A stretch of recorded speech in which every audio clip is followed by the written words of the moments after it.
Welcome to Happy Talks with Dr. Alice and Donovan. Dr. Alice Fong is a holistic naturopathic doctor and founder of Amour de Soi Wellness.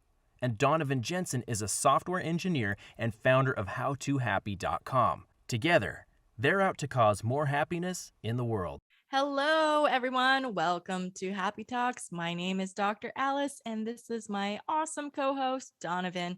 And today we are going to be talking about how to stop feeling overwhelmed. I've been there plenty of times myself, and I'm sure Donovan has as well. So, Donovan, what are your initial thoughts when it comes to dealing with overwhelm? So the first thing that comes to mind for me is sort of how you end up feeling that way. And in my experience, it's kind of a combination of two things. One of those things is sort of, my baseline or how I'm feeling or where I'm at. Sort of like if I've slept, have I been eating, have I been doing the things that I'm supposed to be doing to keep my body and mind running smooth. And then the second factor that kind of cross plays against that is how much stuff do I have going on in a particular day or a short period of time. Mm-hmm. And so, once those two things get offset in a way that are multiplied together, basically, then I start feeling overwhelmed. So, if I don't sleep, then it doesn't take very much, or it takes less to be like, oh, this is way too much to do. I can't believe it. Like, how am I going to organize my day? Mm-hmm. As opposed to when I do sleep, I can handle a lot more. But there are definitely times when I'm still feeling good and still feel way overwhelmed. I'd be curious what some of your initial thoughts are. Yeah, well, I definitely concur with that idea of not getting enough rest to increase the likelihood of feeling overwhelmed. I definitely know when my well-being isn't intact, it's just much more likely. For me, when I think of being overwhelmed, it's usually something like a big project or something that or maybe it's like a ton of mini projects and I just feel like I can't have a grasp on any of them and I can't do any of them well because I'm so overwhelmed and I can't focus and I feel like I'm pulled in a lot of different directions. Or just like the bigger task at hand. Like I'll give an example, like my wedding, I was actually overwhelmed. I mean, I got engaged in February and then the wedding was in October. So I really had like 8 months, which I guess in wedding planning terms is relatively short. But I really, for the first 2 or 3 or maybe 4 months, I was resisting doing it or planning. I wasn't excited because it just seemed too overwhelming for me because there was just so many little things to do that I just procrastinated and put it off.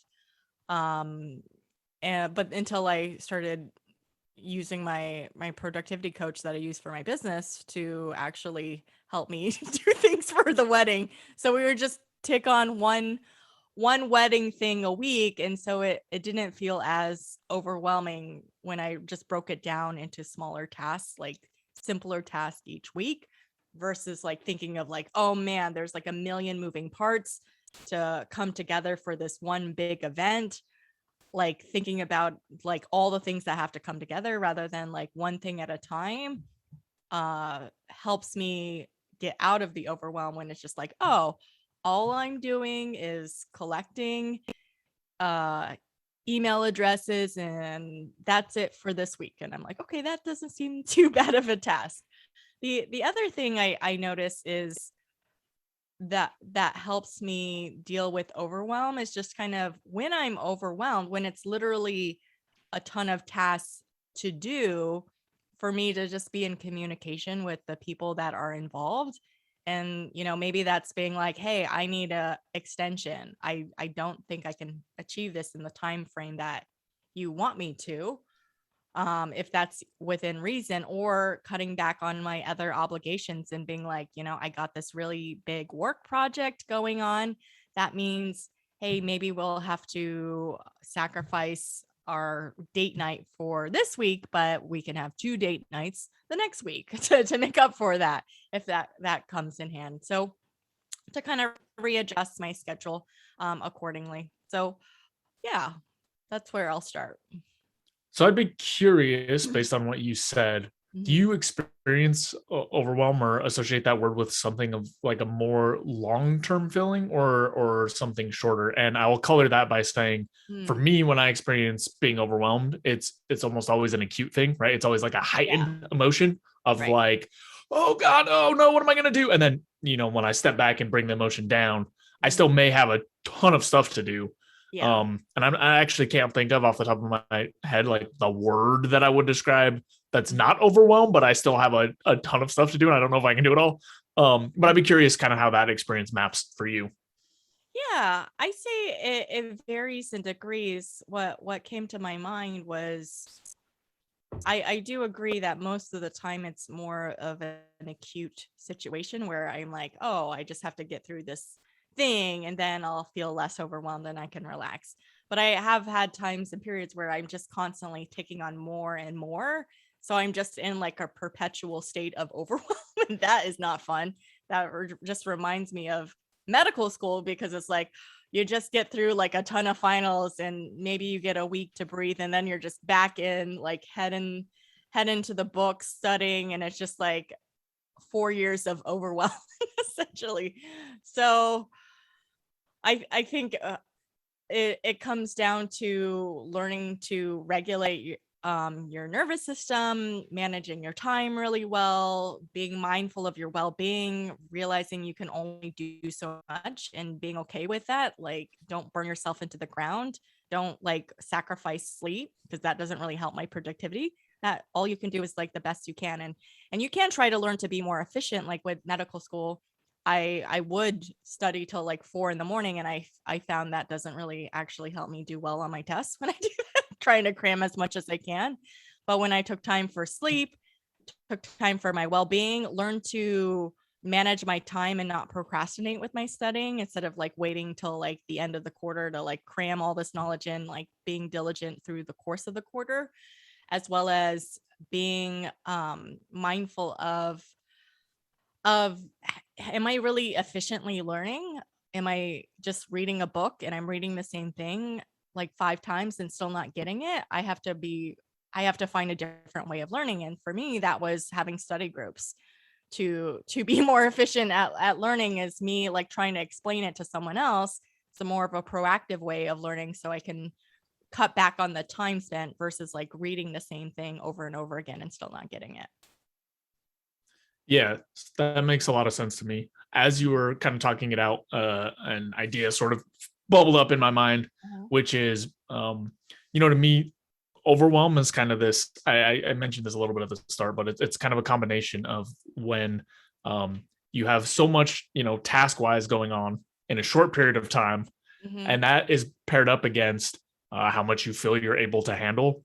And so Right. you started talking about some of these things, but basically the way to stop feeling overwhelmed or reduce it is to start working against one of those pieces, right? Which is to say, Mhm. either you mentioned this, like change the timeline, give yourself more time to do the tasks, change the Right. tasks, like you were saying, be more efficient, figure out ways to do the things that you need to do better or more easily, or delegate or pay someone or Yeah. whatever you can do, Absolutely. or figure out the ways to sort of reduce that heightened emotional response, right? Sometimes that's just like take a step back, meditate, figure out how to restructure the work. I Mhm. know a lot of times for me, I get super overwhelmed because I have all these kind of half floating ideas of like, I need to do this, I need to do that.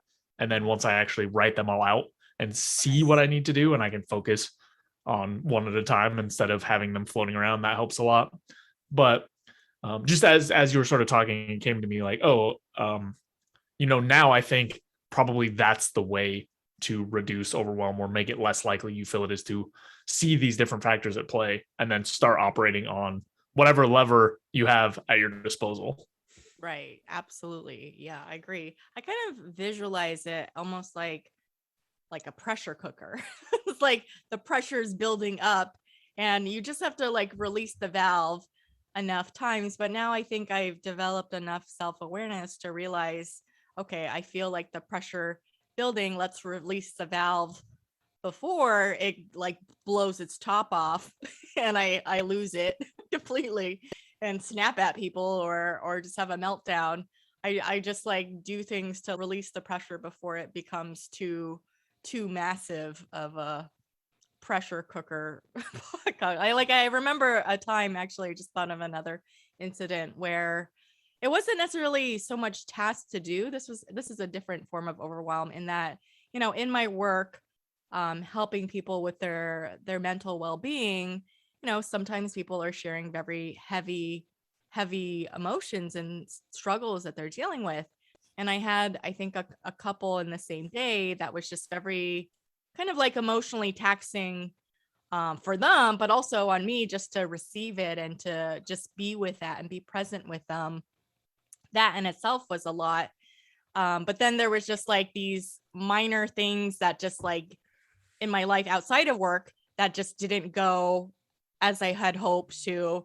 It just like threw me off. But I think on top of like that emotional like experience, plus these like little things that normally wouldn't faze me, but that day, because I was just like overwhelmed with emotion, these minor things, I don't even remember what they were. I remember by the end of the day, I was just like in tears.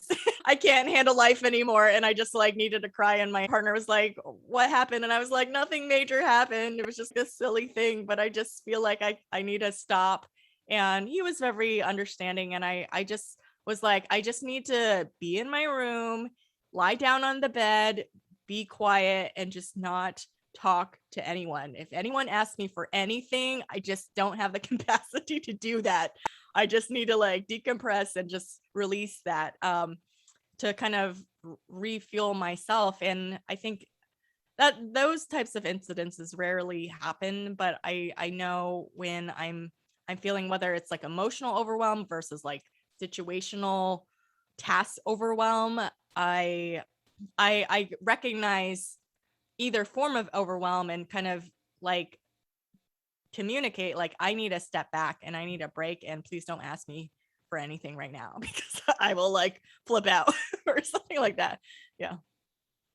Yeah, to me, they kind of are very similar in the sense that there's one pathway where you can end up overwhelmed because of emotional exhaustion, Mm-hmm. and there's another pathway where I mean, I guess that is generally what it is, right? There's just too Right. much going on to handle emotionally, Right. but there can be a piece from like experiencing heavy emotions or processing them or whatever else. But there can Yeah. also be this piece of just like, or at least the way that I've experienced it most often is just like logistic overwhelm or something. Like it's still sort of the same because at a certain point, just emotionally, I can't keep up with all of the stuff going on.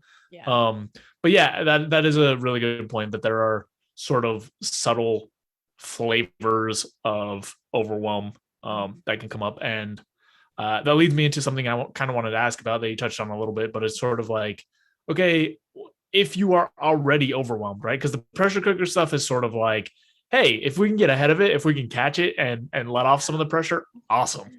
But I would like to shift a little bit into like the, hey, I'm there. I'm in the middle of feeling overwhelmed. Yeah. And one thing that I kind of want to seed the conversation with is something that I've experienced and definitely seen a lot, where people start getting overwhelmed and then refuse to take any sort of a break or a breather or do anything to reconnect Mhm. because they're so stuck in this loop of like, well, I don't have time to do stuff. Like I don't Right. have enough time to do the things I need to do. You really think I'm going to Right. lay down for a minute or Yeah. that I'm going to do breathing or whatever? So Yeah. I would be curious on your thoughts around sort of that situation to start with. Mm-hmm. I have recognized, because I am totally guilty of being that person that was like, I don't have time to rest or meditate or do those things. I got like shit to do. It's like there's no time for that. That I'm very guilty of being that person, but I think just through my life experience and recognizing that no, actually those are like the critical times to rest because I'm actually not really getting anything done. I'm just frantically frazzled and worrying about stuff. And all that time I spend worrying about doing those things I need to do, I could be doing the things, but I'm not clear headed enough or focused enough. I'm just like in this overwhelmed state. And then I'm like, not necessarily, either I'm not doing it or I'm not doing it very effectively, or I'm just kind of like half-assing it. And it just doesn't feel like, it's like shoddy work if it's anything. And so I realized when I take a moment, like, and this is something I say to a lot of my patients, is like, you got to slow down to be able to speed up. If you don't like rest, recharge your battery, then it's like I'm a frazzled mess, and I don't feel very productive. I feel like constantly stretched and overwhelmed. And I realize this, and I've shared this in previous episodes of how, I've kind of first discovered this when I took on a meditation challenge for like a few weeks. Well, actually it was like a morning miracle challenge, and I meditated and I exercised every morning for, like I'm always like always that person. I don't have time to meditate every day. And I committed to meditating every day for at least 5 minutes a day in the morning.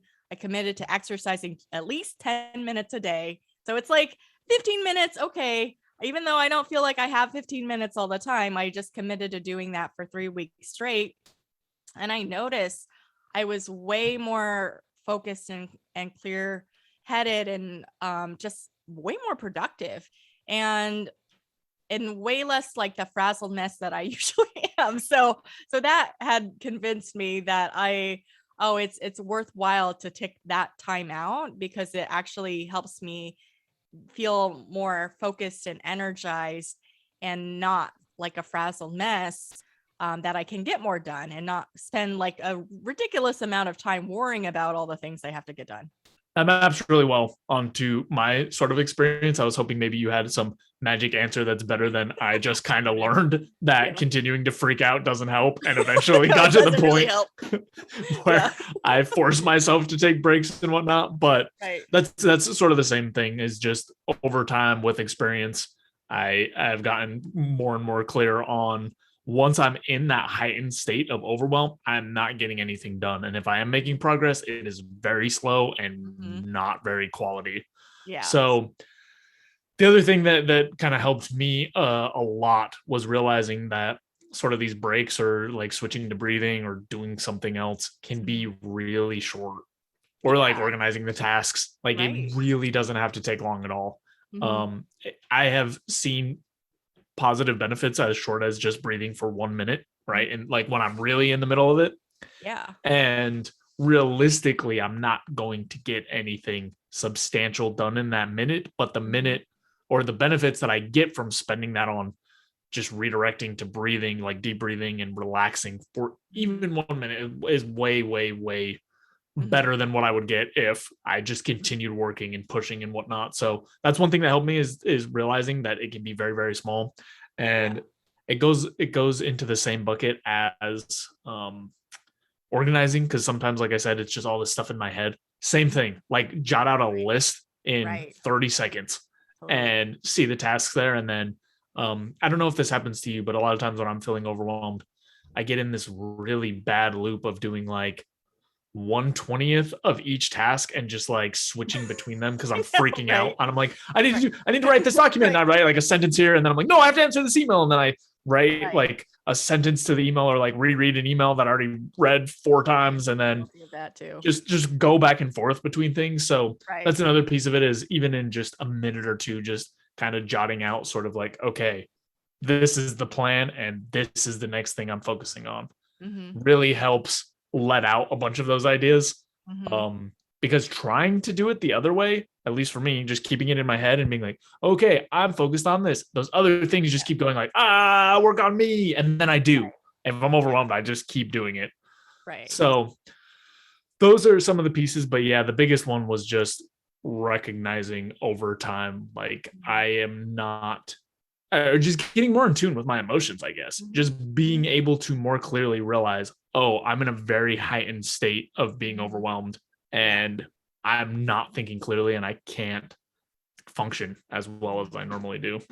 Yeah. Yeah. I think that's really key, is to recognize when you're in that heightened emotional state, because then you realize like your way of thinking isn't as clear or focused or logical even in in that sense, and you're distracted and you're overwhelmed. And I get like divide that's been me. I can relate to that. I'd have like 5 different window browsers open, and I'm like, oh, I gotta look at this thing, and I gotta do this thing, and I gotta like, oh, I forgot to reply to this email or text or all these things. And recognizing the emotion and learning to regulate your emotions, I think, is really key. But the other thing I think would help with that, like overwhelm, and we've just discussed this before in previous episodes, this was just like mapping your tasks out in your calendar versus like having it float in your head. Like have it out, not just in a to-do list. I do have my to-do list, and then I kind of like organize it by like, what's the biggest priority? Obviously I cannot get like these 10 things done today. That's a little much, a little extra. We don't we got to be realistic with the time we have. And so it's like, okay, let's put the 3 big priorities of the day at the top of the list, and let's like focus on just these tasks alone, and everything else, I have to remind myself nobody's going to die if I don't get this done. Usually usually that's the case, unless maybe you're working in the ER or something like that. But generally, for most people aren't going to die if you don't like respond to their email in 24 hours, kind of a thing. So it's recognizing that, yeah, having some sort of system to implement and to prioritize and to put those priorities in the calendar, and just like, instead of being like, oh, I never got enough done, I'm always in this overwhelmed state, just like when you focus on like 1, maybe it's 2, or maybe it's 3 things, like I'd say at max 3 things a day, then you start to feel accomplished out of the day, rather than just like, oh, I never ever get my list ever done. Well, that's maybe because you have a list that's impossible to get done in a day. so consider that. I think another piece that leads right into it, along with sort of getting organized, is also setting boundaries or getting organized around the types of notifications or inputs that you're getting. Because I also know a lot of the times that I get overwhelmed, I'm like working on something and I'm doing fine, and then someone messages me at work, and then someone texts me and needs something, and then someone else texts me and needs something, and it goes back to what you mentioned, which like in the moment, it can feel like, oh, all of these things are super important and I need to do them right now. Right. But realistically, 99+% of the time, those texts are going to be fine if they don't get answered for a few hours. The work messages are going to be fine if they don't get answered for a few hours. So sort of just controlling, if you're finding that the notifications coming in of tasks or like faux tasks that you didn't anticipate, controlling that stream of input can be really important for not getting overwhelmed. Right. Yeah. And I, because it's like messages are going to come in, and I have the urgency to like be like, oh, I got to respond to it, because if I don't, then I'm going to forget, and then it's going to fall off my radar. And that's me. I'm guilty of like forgetting to reply back. So I if it's an email, I just mark it as unread if I read it, because I like 90% of the time I don't have time to answer it when I first open it, I'm like in the middle of something. So I just mark it as unread, because I have like a weird urgency to have all my emails read. So that helps being able to get to it eventually, maybe at the end of my day when I have time. Or the other thing is just like putting it on like, okay, so I don't forget, I'll just put it on my Trello board to-do list, and I'll get to it when I get to it.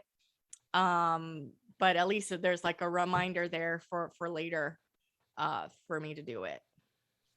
Yeah. And I think a lot of people have really good success with sort of batching it or putting a specific time to do it. Or, I mean, it's kind of like what you already mentioned, but setting some sort of either like, okay, when I get this done, I will go through all my emails and answer all them, or I take a break every hour and a half or however long. During that time, I'll knock out a couple emails. But if you're trying to do everything that comes in as it comes in, maybe some people are really efficient at that, but for the most part, you're actually going to lose some productivity because you have to switch so often. there is a bunch of research around multitasking that shows that even though a lot of people think they're really good at it, you still are generally less effective if you're switching a lot. So especially if you're doing tiny, tiny blocks of like, oh, I work on this for 5 minutes, then I answer some messages for 5 minutes, then I go back to working on it. If you have to do anything creative or deep sort of work, you can probably still get it done that way, but you're losing out on some efficiency. Oh, absolutely. Yeah. Yeah. I try to limit it. I've heard, and I'm not always great at doing this, but just like, just having to maybe like half-hour blocks in the day, or how many messages you get, and just checking your messages and responding in those blocks of time. I kind of like, usually most of the time responding to emails and messages aren't like a stressful activity. So it's like sometimes I incorporate it into my decompressing time at like the end of the day, where I'm like, let me throw on some YouTube random episode in the back, and while I catch up on my messages.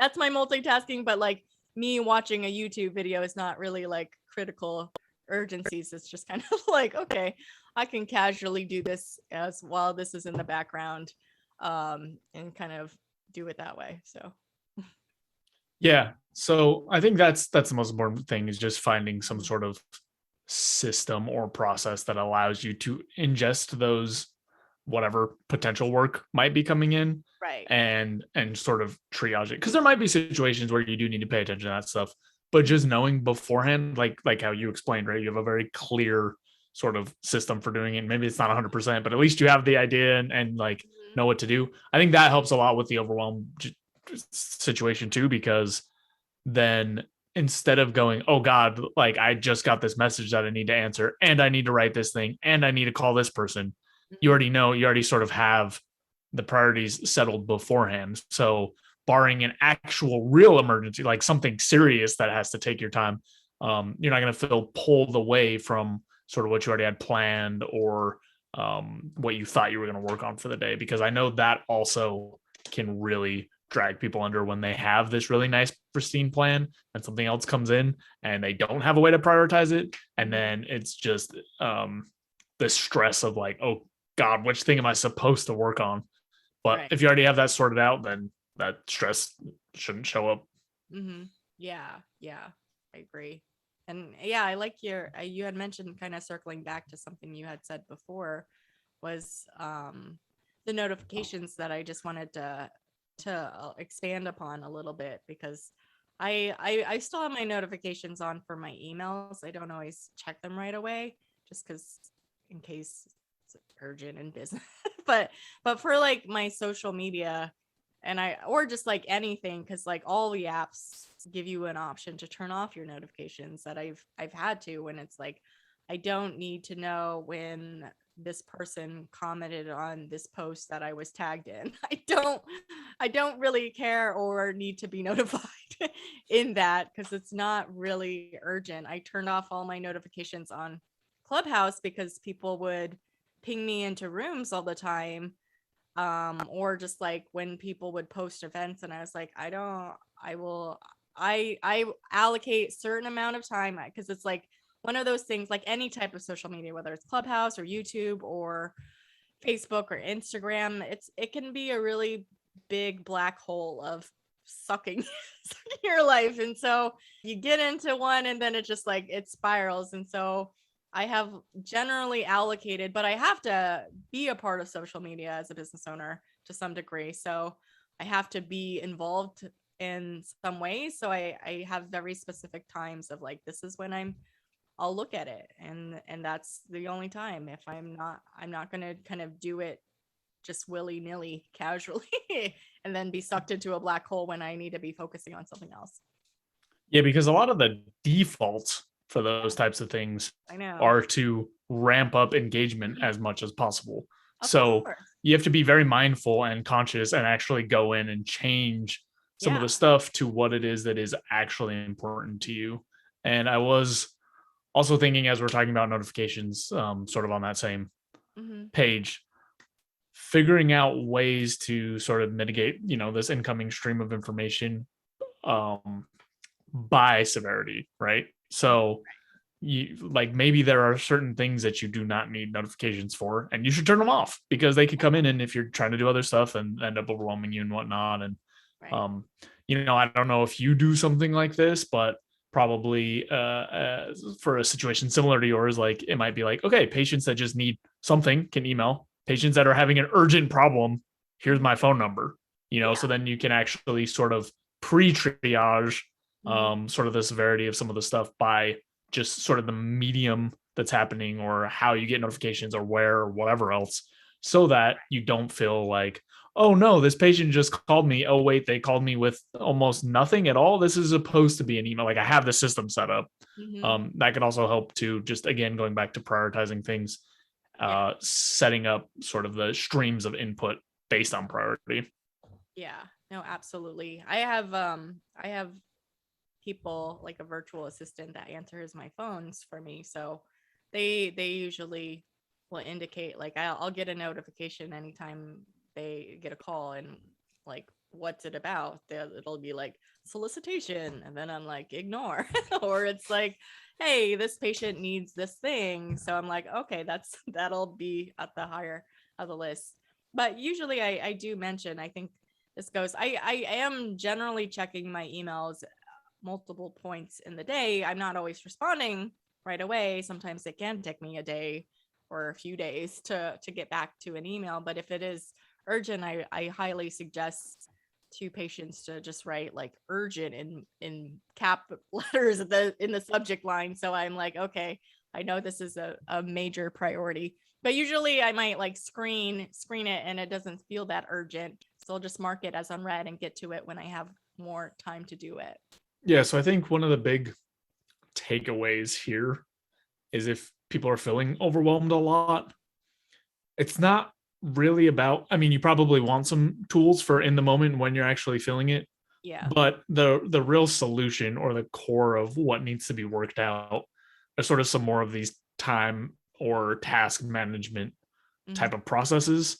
And that doesn't mean that, like, if you've been overwhelmed, that you're not good at these things. Like, you could Yeah. be doing a lot of this stuff and still have days where, like, you Mhm. don't sleep, all your patients dump all their emotional baggage on you, and Mhm. then traffic is horrible, and a bunch of other bad stuff happens, and you feel Right. overwhelmed. Yeah. Like, it's still, it can happen. But I think the core of this is basically these preventative strategies or Mhm. tools or whatnot, and being more Mhm. diligent with those, or exploring those more, is going to be way more fruitful than trying to go, okay, I feel overwhelmed. What do I do in the moment? Again, you probably also want some of those, right? You don't want to just be overwhelmed, like, oh God, I don't know what to do, and freak out for the rest of the day. Right. But you're going to get the most mileage by focusing on sort of this time and task management type stuff.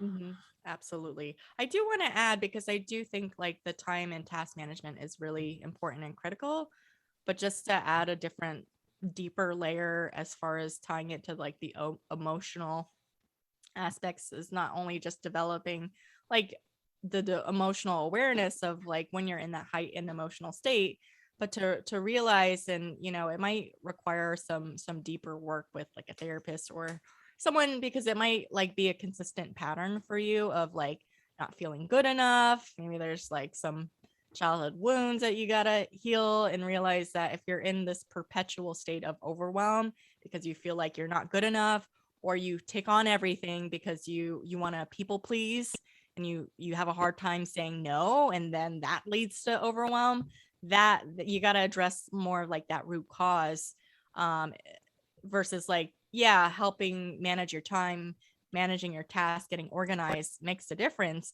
But if this is like an ongoing consistent thing, you got to look a little deeper, and I think that goes into dealing with those childhood wounds or things that could be causing you to believe that you're not good enough, or that you've got to do other things to be worthy. So those are things I think are worthwhile exploring with a professional. Yeah, now that you say that, I take back what I said, and I will revise it with going back to sort of talking about those different pieces that Yeah. lead to overwhelm. Hmm. It really matters which one is crushing you. So Yeah. if you feel like, in general or in other scenarios, you can, for the most part, kind of manage and process and accept and are comfortable with your emotions and sort of checking in with them and being able to recognize what's going on, then probably the time and task management stuff is going to be more useful. If you find yourself sort of having a hard time with emotions or just missing them all the time, not just in overwhelm, but across the number of different things, Right. then probably that's the area of focus that's going to be more fruitful. That's my updated and revised after Dr. Alice's comments Great. advice. All right. Well, yeah, I think we covered the topic pretty well. Any final thoughts? No, that's pretty much all of it. I just getting to the root is always going to be more useful. It's definitely nice to kind of know what to do when you're overwhelmed, but more useful to actually figure out what is causing that and get rid of some of that stuff. Yeah, to realize that, nobody's gonna die, nobody's gonna be disappointed if you don't do everything that's asked of you.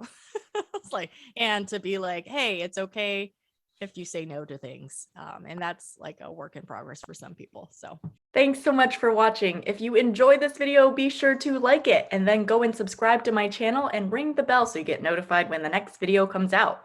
And if you check out in the description below, go to my website where you can get my free fast and easy guide to stress relief. Thanks again for checking us out, and we'll see you next time.